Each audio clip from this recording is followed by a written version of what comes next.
भगवान का दीदार करने के लिए साधना कर रहा हूं, उधर से तुम बेचून बता रहे हो। भले आदमी, अकल है ठिकानी तुम्हारी? छुरी क्या है और साधना क्या तुम्हारी? कहते गाम का और ज्ञान का तो इतना चमका ऐसा होया करे, सारी बुद्धि चेंज होगी, रत तेरा गजब हो गया। उधर तो हम उसको निराकार मानते हैं और फिर दर्शन के लिए मकारा खेते के दर्शन होंगे, अल्लाह तुम्हें दिखाई देगा। अवश्य सुनिए जगत गुरु तत्वदर्शी संत रामपाल जी महाराज के अमृत वचन।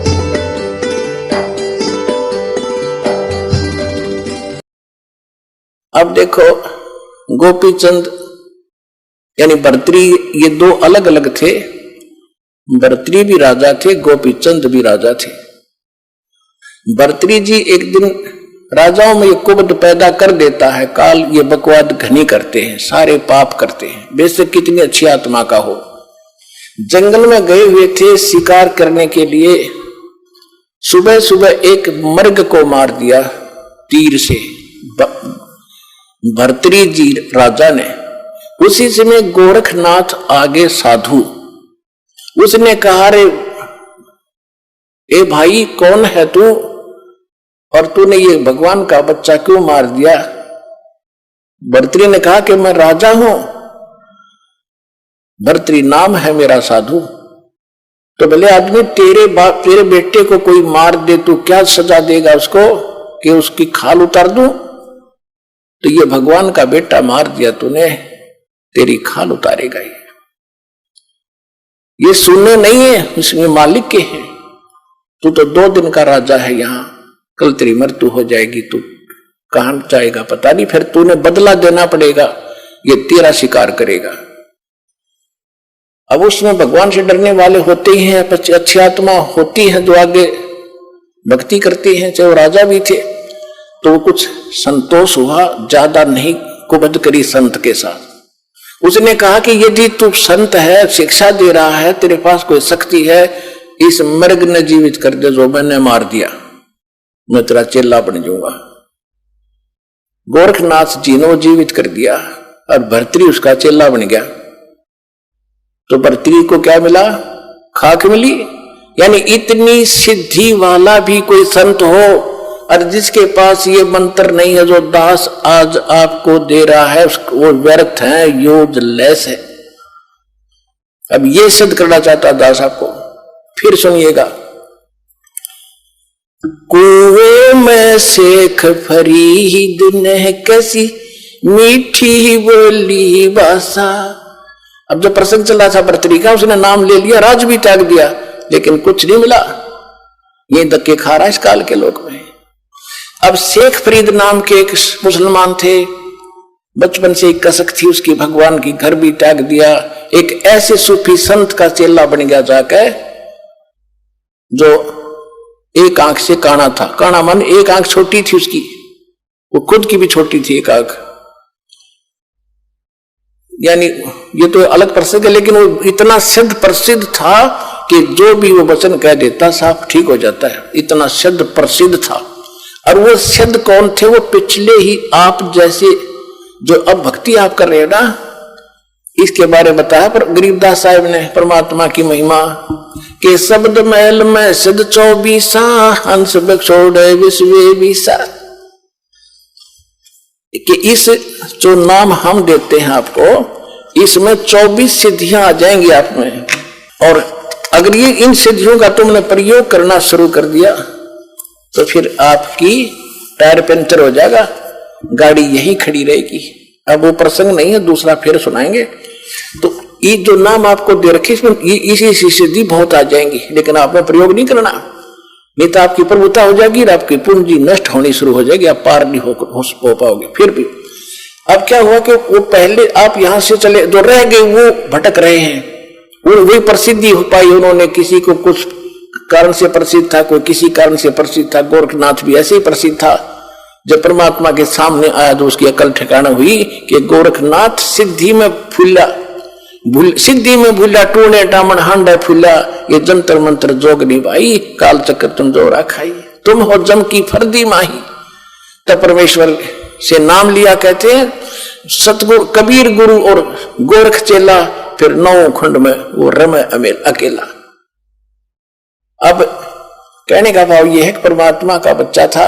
सभी शेख फरीद ने वो संत भी एक ऐसा सिद्धि वाला संत गुरु बना लिया वो, और उसकी साधना करता था।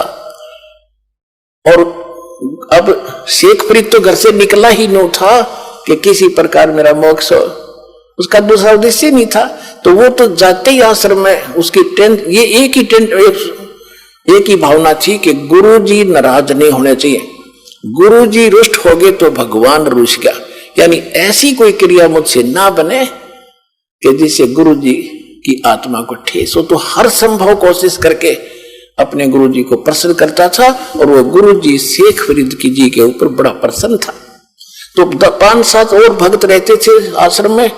उनको जब देखा कि गुरु जी शेख फरीद के प्रति ज्यादा अट्रैक्शन है, तो ऐसा काम, ईर्ष्या होगी उनको, ऐसा काम करें कि गुरु जी इससे नाराज हो जाए, ऐसी कोई कहानी बनाए। अब वो नकली जो गुरु था, सिद्ध तो था लेकिन था नकली। वो क्या करता था, शाम के खाना खाते ही हुक्का मांगा करता था, हुक्का पीता था।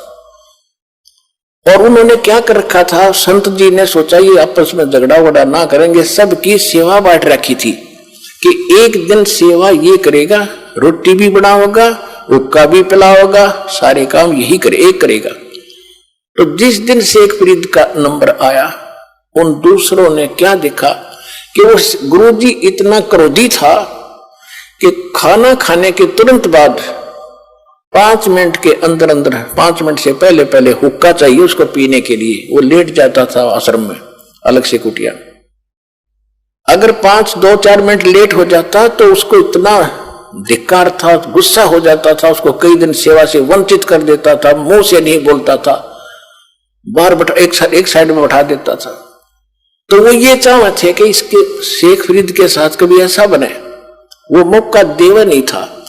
एक बार उन्होंने क्या किया कि क्या करते था, शेख फरीद ने खाना बनाया कि गुरुजी को खाना खिला जाता, और उधर से आग पहले ही चालू कर जाता था, हुक्के भरने के लिए आग पहले ही बना तैयार रखता था। खाना खिलाकर बर्तन धोकर रखकर आया, तो पीछे से उन्होंने क्या किया, वो ईर्ष्या करने वाले चेलों ने, गुरु भाइयों ने वह आग बुझा दी। और मौसम था वर्षा का थोड़ा सा, लेकिन वह आग बुझने की जगह नहीं थी। तो उसने उस समय ये ध्यान नहीं दिया आग क्यों बुझ गई। उसको तो ये चिंता थी कि आज तेरी करी कराई भक्ति गई और नाश हो जाएगा, गुरु जी नाराज हो गए, और कोई आग नहीं, चूल्हा खत्म, बंद हो गया। वहां से आधा किलोमीटर 1 किलोमीटर की दूरी पर नगरी थी, उसकी बाहर की तरफ उसने धुआं उठता देखा। वो दौड़ा गया। एक माई भोजन बनाने की तैयारी कर रही थी, ऐसे यानी वर्षा के मौसम में लकड़ियां भी अच्छी नहीं, गिल्ली गैली सी हो जाती हैं। वो मुश्किल से आग फूंक मार कर बना थी, धुएं में आंखें लाल हो रही थी। और शेख फरीद भाग्या गया कि माई आग दे दे, माई आग देना, माई आग देना। उसने देखा बाबा जी आ गया।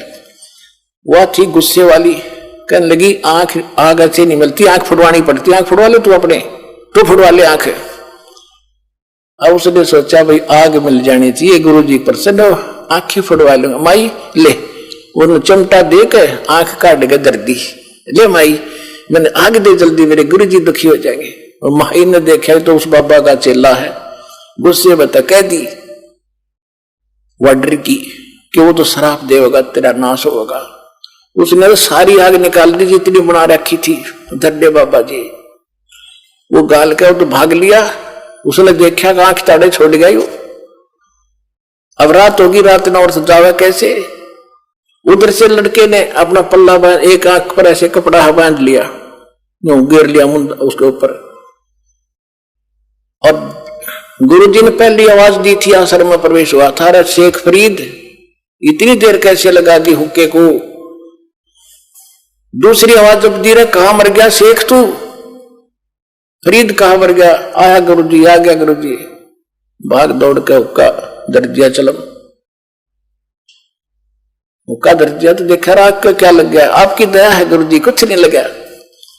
वो भी कि मैं तो नाच का नसार कुछ फिर रोकेगा। वो गुरु जी तो पी कर सो गया। वो सारी रात बेचारा जैसे दुखी सुखी रात काटी।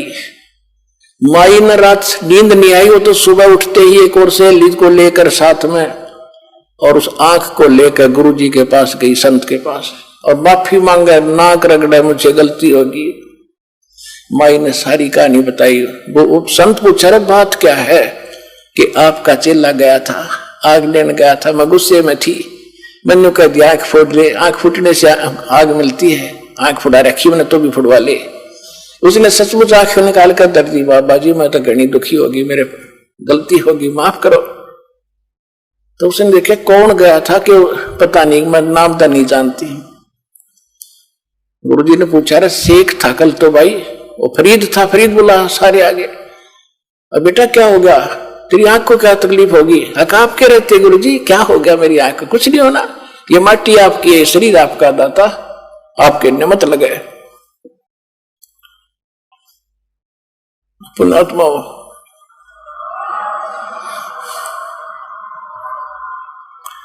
अब ऐसी समर्पित आत्मा और कहा जीवन नाश कर गई। दास ये बताना चाहता आपको। तो उसने कहा कि बेटा खोल इस पट्टी को। उन्होंने पट्टी खोली, आंख ठीक ठाक होगी, साबित आंख होगी, पर होगी छोटी, दूसरे वाली से छोटी होगी, पर आंख ठीक ठाक होगी। और वो आंख पड़ी माई के बर्तन में। अब उस कारण से सारे नगर में आसपास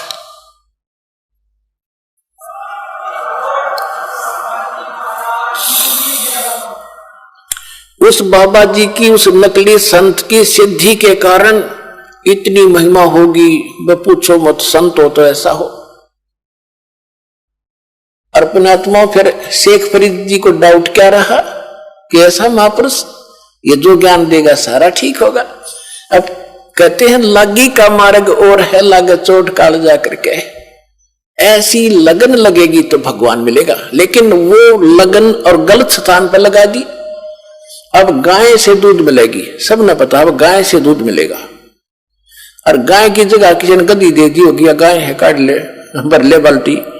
उसने कितना चारा खुआ लियो और कितना उसने कुछ कर लिया, वो गाय वाला काम नहीं कर सकती। श्रद्धा भी स्थान पर हो, ठीक ठिकाने हो, और फिर लगन लगावे। आम बबूल का बीज बोके और आम चाहने के लिए उसकी पूरी सेवा, अंत में बबूल ही लगेंगे, आम नहीं लगेगा।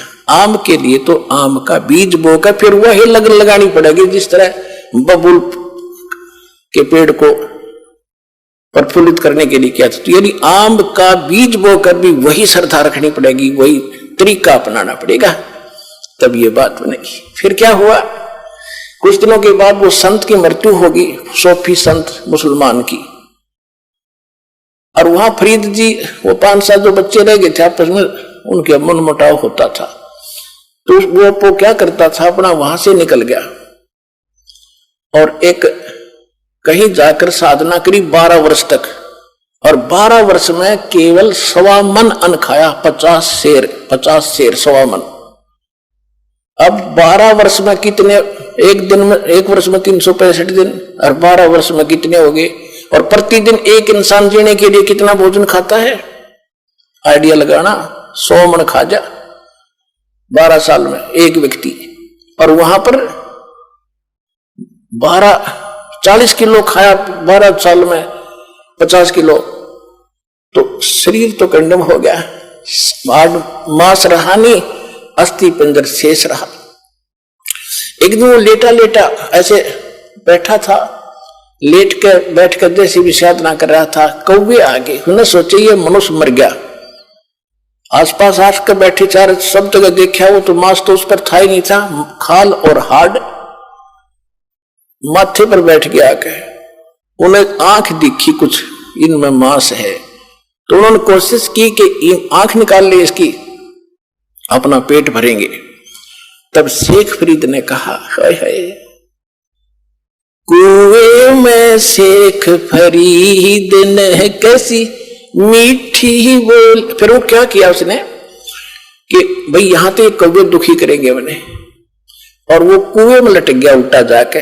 जब ये वाणी बोल करे, कुएं में शेख फरीद ने कैसी मीठी बोली बाणी, कैसी कुएं में शेख फरीद ने कैसी मीठी बोली बासा, तुम चुन चुन कागा खा ली और मेरे हाडों पर कामासा, तुम चुन चुन कागा खा ली और मेरे हाडों पर कामासा, मेरे दो नैना मत छेड़ना मोहे राम मिलन की आशा, मोरे दो नैना मत खाइयो भाई मन राम मिलन की आशा, जिन करी तपस्या घोर थी वो ओहे आश्रय हर के, वो होए आश्रय हर के, वो होए आश्रय हर के, लागी का मार्ग और है लग चोट काल जा करके। अब देखो कितनी प्यारी आत्मा परमात्मा के लिए शरीर की परवाह नहीं की, क्योंकि वो भगवान के लिए निकली थी। अब जैसे 12 साल और ये अन्न खावा वो जीवित रह सकता है, लेकिन परमात्मा के नाम पर आश्रित था, तो उसकी लाज कबीर साहब रखते हैं कि तेरे नाम पर बैठे हैं, इसने ढोल दे डले, वो जब मानेगा जब कति कंडम हो लेगा। अब शेख फरीद ने सोचा कि भाई नाश बात बिगड़ गया था, ना भगवान मिला, शरीर अंत होने को आ गया, कौवे आंख भी खा जाएंगे, फिर मैं कितना जोगा नहीं रहूंगा, भगवान का दर्शन कैसे करूंगा। अब जैसा उस गुरु जी ने साधना बता रखी थी, तप करने लग गया बेचारा, वो तपस्वी थे। जैसी भांग उबो रहा था, वह चिल्ले को शिक्षा दे गया। अब चिल्ला तो वही होता, उसने समर्पण कर ही रखा था, जो गुरु जी कह दी सारी सच्ची है, ऐसा ही करूंगा। लेकिन उससे मिलना कुछ नहीं था, जब तक पूर्ण संत नहीं मिलेंगे। अच्छा फिर क्या हुआ, उसने सोचा बाहर रहूंगा तो ये खाएंगे, कौवे खा जाएंगे। फिर कुएं में लटक गए, फिर वो यही अर्जी ला रहा था, रे कौवे मेरे आंखें छोड़ दियो भाई, क्योंकि बाहर तो आना ही पड़ता है, थोड़ा बहुत फ्रेश फ्रूश होने के लिए भी। रो रहा है, फिर भी रो रहा कि भगवान मिला नहीं, अब क्या होगा, अब कहां जाऊंगा, जीवन अंत हो गया, दर्शन मालिक के हुए नहीं। अब परमात्मा आए, परमेश्वर जो भगवान है हमारे, जो जन मेरी शरण है ताका हूं मैं दास, गेल गेल लाग्या फिरूं जब तक धरती आकाश। ये शेख फरीद वही था जो इस कलयुग में भी चल गया था पिछली पीढ़ी से, और साथी मालिक ही था, सोच रखा था मैं जिस धर्म में जन्मा हूं यही से मोक्ष होगा। धर्म का इसमें कोई रोल नहीं, धार्मिकता का रोल है, और सच्ची भक्ति होगी, कोई धर्म हो कोई जाति हो, मनुष्य जीवन हो वो पार होगा। अब कबीर परमेश्वर जी आए एक साधु रूप बना के, जिंदा महात्मा का, कुएं पर खड़े हो गए, रस्सा बांध कर वृक्ष के, और नीचे लटका हुआ था पैरों के बांध कर शेख फरीद। नीचे न सिर था, ऊपर न पैर थे। परमात्मा ने नो का नो पकड़ कर रस्सा बाहर निकालना, जो तड़प रहा था। अब पुकारता अपने अपने गीता पढ़ा सुना करे, हमारा बाप ही कबीर साहब है, सत्य पुरुष है। जब उसने बाहर खींचा तो पहले क्या करते थे, पाली आ जाते थे ग्वाले, वो शेख फरीद तपस्या कुएं में करता था, बाहर आकर थोड़ी बहुत देर बैठता था, तो पाली उसके रस्से को पकड़ के डंडी से ऐसे हिला देते थे। वो कभी इधर लगता था कुएं में, कभी इधर लगता था, वो फिर यूं कर लेता था। पाली छोड़ छाड़ कर थोड़ी देर छेड़ छाड़ कर चले जाते थे, कोई बद्दुआ नहीं देता था। प्रार्थना करता था, भाई ना छेड़ो मुझे, मैं अपना काम कर रहा हूं। तो उसने सोचा उस दिन कि आज तो ऐसा शरारती व्यक्ति आ गया, इसने मैं बाहर निकाल लिया। पहले तो छेड़ छाड़ कर चले जाते थे, मैं थोड़ी देर में हो जाता था सेंटर में। उसने कहा, शेख फरीद ने कहा कि भाई आप कौन हो, मुझे ना तंग करो, मैं अपना काम कर रहा हूं, तुम अपना करो। साधु संतों को छेड़ दो, ऐसे नहीं सताया करते। परमात्मा बोले, आप क्या कर रहे हो महात्मा जी?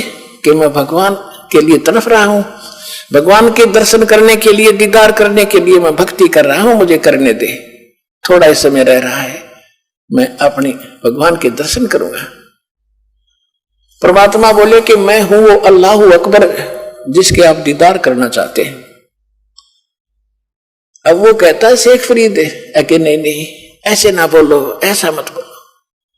ऐसा जो कहता उसको पाप लगता है। अल्लाह कभी पृथ्वी पर नहीं आता, अल्लाह दर्शन नहीं देता, वो तो पर्दे के पीछे से बोलता है।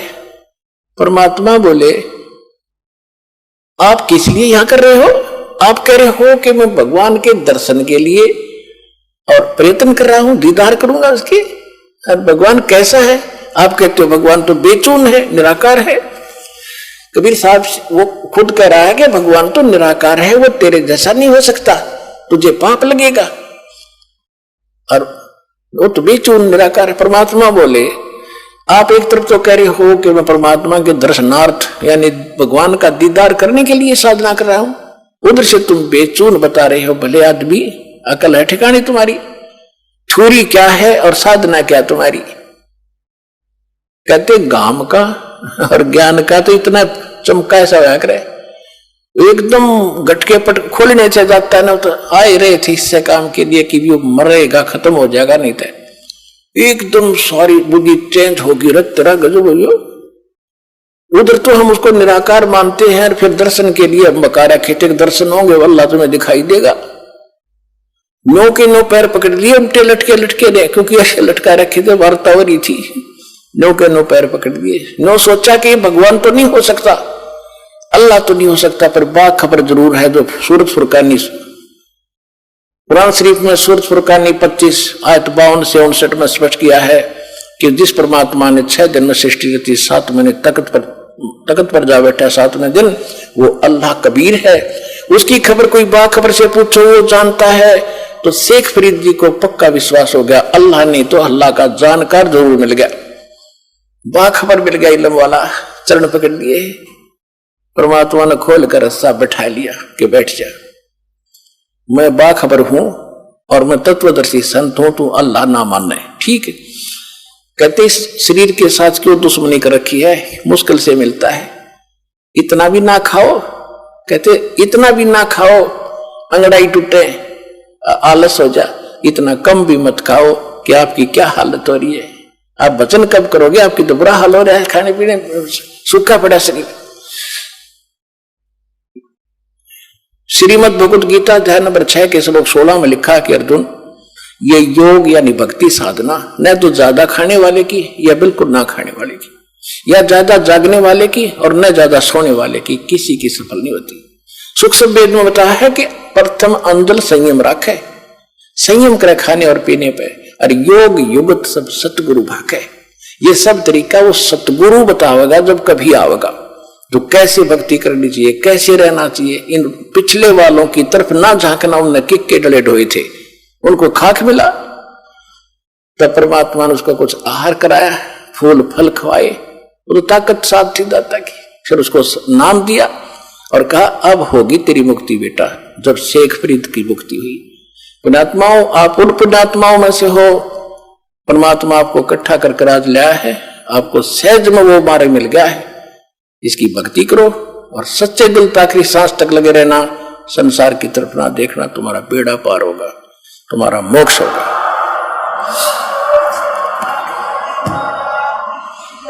वो कंप्लीट कोर्स इस दास के पास है, परमात्मा कबीर जी का दिया हुआ है, और आपका और आपकी 101 पीढ़ी पार होगी, लिख लेना बेच सकते अगर सच्चे दिल तक लगे रहे।